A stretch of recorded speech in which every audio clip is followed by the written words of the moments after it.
In a major sign of growing global influence of Prime Minister Narendra Modi, Brazilian President Lula da Silva plans to call him on Thursday to discuss the high tariffs being imposed by the US on many countries of the global south, including India and Brazil.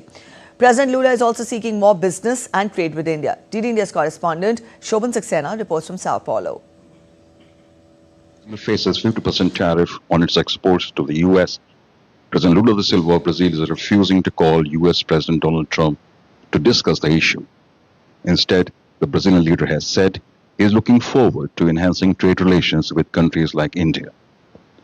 On Wednesday, in an important announcement, President Lula said he would call Prime Minister Narendra Modi of India to discuss the tariff issue and also to develop a common strategy to tackle the pressure coming from Washington.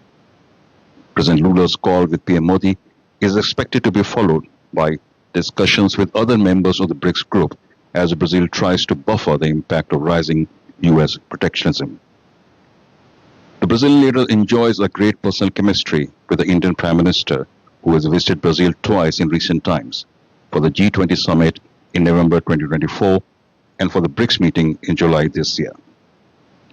Brazil currently holds the BRICS presidency. It will be India's turn to host the summit in 2026. On Wednesday, in an interview with a news agency, President Lula said he saw no room for direct talks with President Trump, which he believes would turn into a humiliation for him. He also said that the President of the United States trying to dictate rules for a sovereign country like Brazil is unacceptable to him. On the other hand, President Lula is quite optimistic about close relations with India. During PM Modi's state visit to Brasilia on July 8 this year, President Lula had said his country aims to triple trade flows with India from $12 billion last year. Now all eyes of the world are on the Indian Prime Minister as he gets an important call from a strategic partner.